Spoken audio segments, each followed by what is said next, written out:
So for our last talk for this section, I'm incredibly happy to introduce Ed Nardell. He's probably well known to many of you.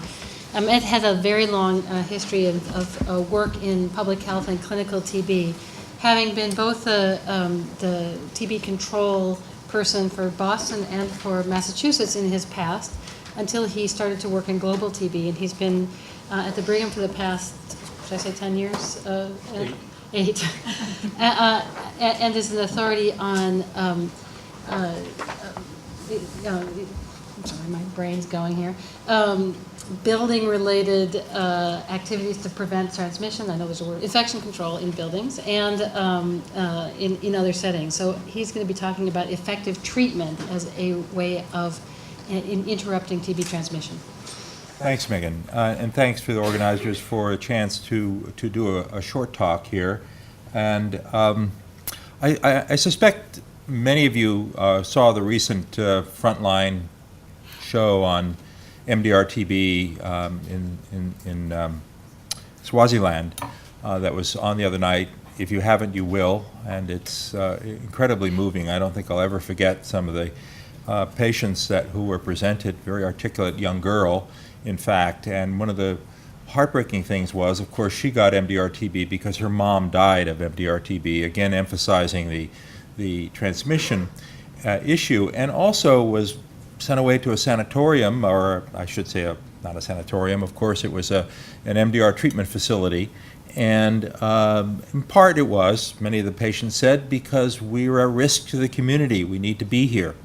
So what I'm going to be talking to you about is just that point. How infectious are patients, particularly MDR-TB patients, on therapy, and some of the Boston community in particular have heard me talk about this before. Many of the AIDS community have not, and hopefully the paper will be out soon. We've sent it back in with some requested revisions, and it should be out soon, so I won't have to talk about it so much.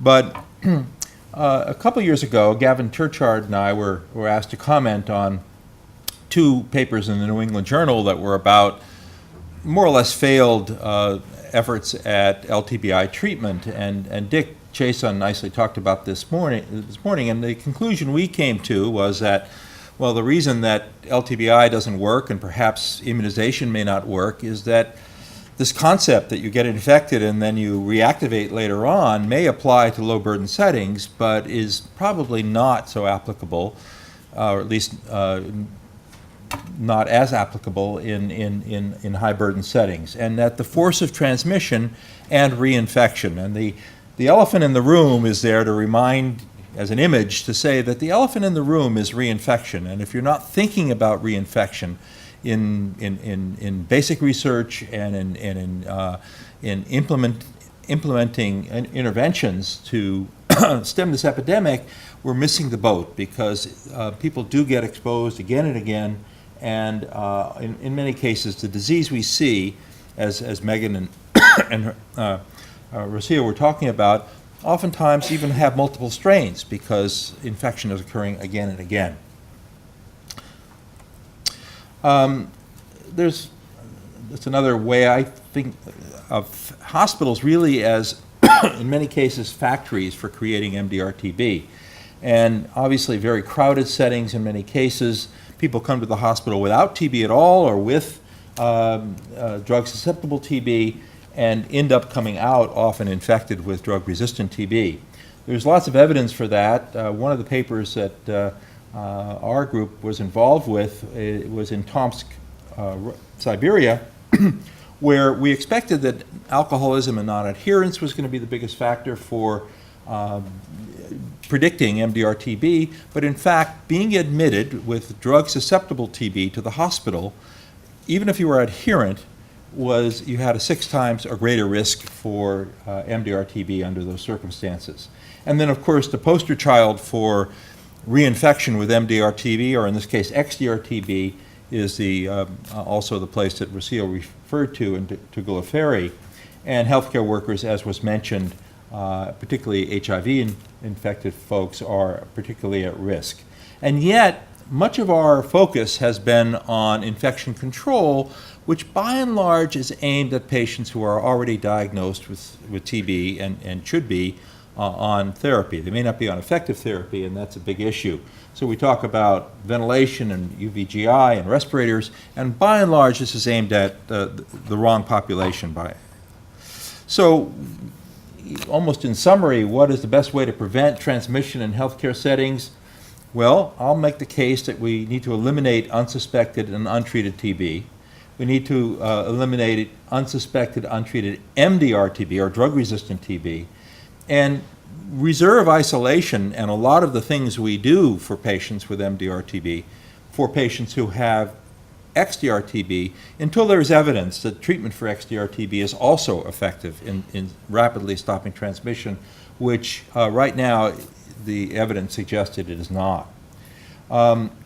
We've packaged this approach, we've packaged in a sort of marketing strategy called FAST, Find Cases Actively, Separate and Treat. We would make the argument for more community-based rather than hospital-based treatment, but for active case finding through cough surveillance, rapid molecular diagnosis with DST, and an immediate start of effective treatment with the emphasis on effective. Now, I can only show one of many studies that in the very distant past, so a lot of this talk is going to be about the rediscovery of the impact of treatment on transmission. If we go back to the years not too long after drug chemotherapy became effective, people were very concerned. Did people have to be in the hospital? Could they go home? And there were many studies done looking at household conversion, or skin test conversion, of people who were sent home. And in this particular study in the United States, 69 patients were sent home who were culture negative, 86 sent home culture positive. Of those who were culture positive, 52 were smear and culture positive. And there was no difference in the infection rate among the 284 contacts of these patients or the 216 contacts of the culture negative contacts. And there's a lot of this data can be found in a review by Anik Riyun from the Union, and I actually kept a quote here. There's ever increasing evidence, this is back in 1976, in support of the idea that the abolition of a patient's infectiousness, a different matter from cure, which takes months, and from negative results on bacteriology, which may take weeks, is probably achieved in less than 2 weeks. And this is the origin of the 2-week rule, as far as we know. The first mention of 2 weeks, and it was an epidemiologic guess. It happens very quickly, and it probably happens within 2 weeks. And these facts seem to indicate very rapid and very powerful action by the drugs on infectivity. And in essence, what she's saying is that smear and culture positivity correlate with transmission, but before therapy, but not after therapy. Once you're on therapy, transmission seems to stop much quicker than, and we acknowledge that when we even say 2 weeks. Very few cultures convert in 2 weeks, but we send people home and say you're not infectious. So we know that there's a discordance there. So how much treatment is exactly needed? And to get at that data, beyond 2 weeks estimate, we need to go to this classic experiment by Richard Riley, where the patients were in a 6-bed ward at Baltimore VA Hospital, and the air went up to guinea pig colonies, which became biological air samplers. And this is published in the older literature, 59, but in this particular paper was republished as a classic in epidemiology in 1995. This is the data from his second 2-year study. The first 2 years he realized that treatment was stopping transmission of drug-susceptible patients. Transmission just stopped if he admitted drug-susceptible patients. So he said, okay, we'll admit some patients, we'll treat them, and other patients we won't. And this is the result of that experiment, which we wouldn't be able to do today, admitting patients, and these were left untreated for a while, and the number of guinea pigs that were infected, and drug resistant, and the number of guinea pigs were infected with or without treatment. Very hard to get at this information. There's among drug susceptible, there was a 98% reduction in transmission. But what I missed in all the many times I read this paper was the realization that this happened on day 1. the patients were admitted to the facility and started on therapy. This isn't after 2 weeks of therapy or even 2 days of therapy. This is after admission to the hospital, and you start the treatment. And Richard Riley says it very clearly, that treated patients were admitted to the ward at the same time they were initiated and were generally removed before the sputum became completely negative. The decreases in infectiousness preceded the elimination of the organism from the sputum. The effect was prompt as well as striking. And then about drug-resistant TB, as you'll recall, the numbers are rather small, and he said, not enough information there. But there was clearly also a rapid decrease in infectiousness as well. So, why does that happen? Well, we don't know. An old idea was promoted by Bob Loudon, and he said, well, you know, as respiratory droplets evaporate, there's drug in the respiratory secretions, and that drug concentration has got to escalate dramatically, and that maybe that's the reason. And there really is no evidence that that's the case, but it's one possibility, that as you form droplet nuclei, the drug concentration goes very up, and that may itself somehow have an effect on the ability to transmit. That doesn't happen when we put sputum in a cup and send it to the for culture. There's no dehydration, there's no intensification of the antibiotics.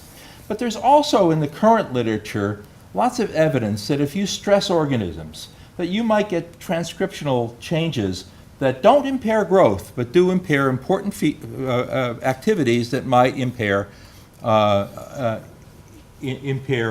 ability to infect.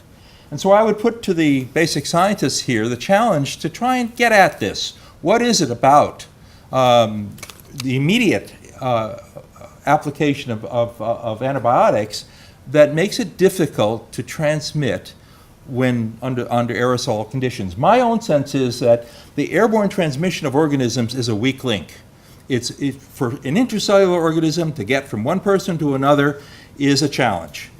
The organism has evolved that very few organisms are needed to do it, almost lower than any other infection you can think of, and that not very much treatment seems to be able to reverse this process, if it's effective treatment.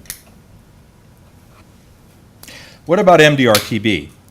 Well, I had the pleasure of working with Richard Riley for the last 18 years of his life, and we thought that there were good reasons to do this experiment again. And we set up a facility with the help of CDC and USAID and many other funders, which I'm not going to go through here, in Mpumalanga province in South Africa. And our thoughts were in the era of AIDS and MDR-TB. There are lots of questions to answer. We had no idea how important this would be. So we have 6 patients. We have in rooms. We have lots and lots of guinea pigs in an adjacent area. It's not in a penthouse. It's a one-story building. And we study mostly interventions, as Megan mentioned, ultraviolet light, masks on patients. And this study, which is what's going to be reported hopefully in the Gray Journal, is 5 studies. And what you see here, we admit patients from the adjacent MDR hospital who are smear positive, cavitary coughing, and just recently started on therapy, maybe that day, maybe the day before. And again, we're not studying the impact of treatment on transmission. What I'm showing you here are the results of the control arm. We have 2 rooms. We use one as a control with no interventions, and these are all controls. And in our pilot study, these 26 patients with smear positive, cavitary coughing infected 3/4 of all the guinea pigs. In our next study, it was down to of only 90 guinea pigs. We found we didn't need as many. We were down to only 10%. In our next study, we're back up to 53%. And in this third study after the pilot one, we were scratching our head because 27 patients, smear positive, cavitary coughing, over 3 months infected 1 guinea pig. Same exact situation, same tuberculin, everything the same, and then we're back up to 77%. Then we got back results from this first study. There were, among the patients, 8 different spiligotypes, but of those we recovered from the guinea pigs, there were only 2 spiligotypes, and both were associated with XDR-TB, which wasn't even defined back then. These were stored specimens that we were able to spiligotype. So these patients were all treated for MDR TB, except for those that had XDR TB who were not being effectively treated. When we go back and look at all of these studies, they all had some XDR TB patients, except this one. Now, we learn more from our failures than from our mistakes. We thought this was a failed experiment. We wanted to test some intervention, and we got one guinea pig infected. It was a useless experiment as far as we're concerned, but it told us something really important. 27 patients, identical for all intents and purposes as these patients, over 3 months infected one guinea pig. By conventional midget, of the 21 viable specimens we had, none had XDR. We had all the specimens in some in non-viable state, and none had XDR by LPA. So the conclusion we've reached is that, much like Riley found exactly, and Rod Escom also in Peru, is that if you have effective treatment, virtually from day one, you don't transmit. If you have unsuspected drug resistance, you continue to transmit because you're really not being treated, or unsuspected TB. So in the general medical hospital, and Rocio referred to this, there's lots of studies, but in one study in Peru, 13 of 40 patients who had active case finding, there were 40 cases, a third of them were unsuspected. So in every hospital setting, in high burden settings, there's going to be patients who are unsuspected with TB, and those are going to be the ones that are transmitting. Are we using any infection control for them? Absolutely not, other than environmental controls that might be in place. In a TB hospital, where everybody's getting treated for drug-susceptible TB, this is the situation in Tomsk. Everybody's initially treated for drug-susceptible TB. Months later, you find out that some of them have MDR TB, and they've been transmitting in between. So the MDR TB is suppressed, or the drug-susceptible TB is suppressed, and the drug-resistant TB is what transmits. In the era of rapid diagnostics, there's no reason for this to happen in theory. We should be able to get a rapid diagnosis and find out very quickly MDR, drug-susceptible, and get people on therapy relatively quickly. We don't have a rapid test for XDR TB, but I'm sure that will happen, and then we can sort of deal with that separately. This requires sputum, of course. In a study that I'll mention, we're hoping to be able to use volatile organic compounds, a breath test, for a very rapid diagnosis that doesn't require sputum of TB or not TB. That's the waiting room test, perhaps, for coughing patients. But in general, this kind of technology can do this, but it can't be business as usual. So what FAST is about, this approach to infection control that we're trying to promote, is that you use active case finding, cough surveillance, employ rapid diagnostics, and get people temporarily separated on effective therapy very quickly. All of this fits under administrative controls on what was traditional infection control hierarchy, but has never been emphasized, not in the way that I'm talking about here. So, for example, and this is a hospital that we're trying to do this in, where in a filter ward we would have cough surveillance and a expert machine, and we would get people from cough surveillance to treatment very quickly. And the indicators are time from cough onset to detection, time from cough detection to sputum smear or expert, time from sputum receipt to result, etc. All these process indicators that need to be dealt with so to actually make this happen quickly. We have several, FAST has been implemented in several places in the world. TB Care 1 is doing it in Zambia and Nigeria at different stages. TB Care 2, which Partners in Health is involved in, is doing this in Bangladesh and in Vietnam. In Peru, we have a Fogarty grant. We're actually going to do this and attempt to measure something, which is the impact on healthcare worker tuberculosis. The theory is if you stop people from entering the hospital with undiagnosed TB or undiagnosed drug-resistant TB, then you stop transmission in the hospital. And we've developed educational materials around that and ideas to convey the fact that this is not, you cannot wait days and days and days to get the results and then start people on therapy. TB is a slow disease, but this transmission is occurring while you wait. So that's the goal here.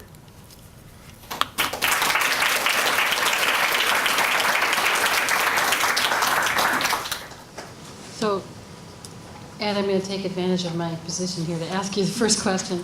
So, you know, this is great, and you could probably interrupt hospital transmission. A lot of transmission happens in other settings, and some of them are congregate settings like mines and prisons. Do you have any thoughts about how this might affect? Yeah, so Salman and I and others, actually I think Gavin Churchard is also on it, suggested that this approach might also be appropriate for mines. In other words, at least active case finding, which they're doing, but also rapid diagnosis to reduce the time of the transmission is possible. But, you know, clearly it's not going to stop all transmission. There's this pre-detection period in the home and in many other settings. But those are early cases, and we tend to think that people are more infectious the later you get. So, you know, you don't transmit without cough, by and large, I think. And so we ought to be able to detect that. And now you go to a hospital in India and you see a waiting room that's twice as big as this, and, you know, many people are coughing. It's not a small undertaking to say that we're going to be able to screen those, and the majority won't have TB. So, you know, the test we use has to be inexpensive and accurate. So it's not an easy task.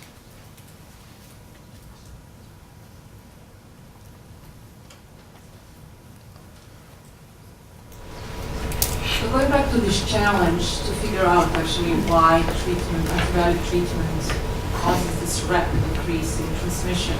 So is it possible that nobody tried really to expose bacteria before trying to infect mice, let's say, and see if there's any difference in how efficiently you... The only study is the one that I showed you there, and what Bob, forget his name now, showed, what they did is expose organisms and then try to culture them. And they didn't show that TB exposed to antibiotics reduced culturability, but I think that's a different question. And so I'm not aware that anybody has done what you suggest.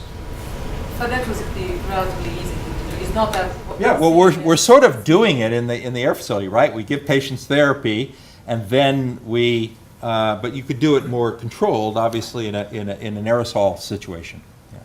But I think you would have to aerosolize it, not just treat you could treat organisms and inoculate mice or guinea pigs, but probably the aerosol is an important part.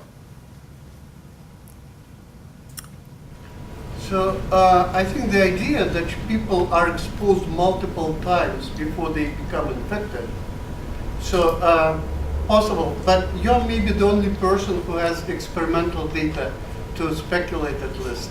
How many exposures do you think is necessary? No, I'm not suggesting that any one person needs multiple exposures. I'm suggesting that people are exposed many times, and you know, it could be that you get tuberculosis from reactivation of an early one, but you may get it from a more recent one. And it was Don Smith who really put forth this idea that in areas where organisms are not very virulent or where there's a lot of resistance due to atypical mycobacteria or old disease, that multiple hits may be required for organisms to make it by chance to the apex, which is locally more vulnerable to tuberculosis. And he argued that reinfection plays an important pathogenic role in producing cavitary disease in endemic situations. I would not doubt that, but couldn't it be both? I mean, of course. What you see ultimately is, let's say, 2 or 3 pathogens in the diseased patient, which means you can't exclude that which one is the first. Right. Yeah. So I fully agree on that, but I think it's actually a reinfection and reactivation where it's in parallel, synergizing to get the disease coming. Of course, that was speculated a long time ago. In Rich's textbook, 1951, an entire chapter is previous infection helpful or harmful? Yes. I'm not sure we know. I think it's harmful. Well, most people forgot about the 1950s. I mean, Yeah. Bob has a question over there behind you. Jason Andrews and I actually wrote a paper about a year ago in which we looked at this, and there's a certain amount of protection from reinfection. But in a situation where there's heavy re-exposure, 80% of the new TB cases were attributable to reinfection. In other words, the protection is not perfect, and because there's so much re-exposure, it's overcome. So it actually, the protection doesn't help you on a population basis very much. Most of the disease comes from re-exposure and reinfection. So I would argue against that. You only look at those who are susceptible anyway. The 95% who are infected and healthy, you don't see those. No, we actually looked at old data prior to when treatment was available, and were able to estimate these effects. We can talk about it. So what Bob showed was 80% protection, but that was sort of like to a single exposure. If you have repeated and repeated exposure, that protection goes away.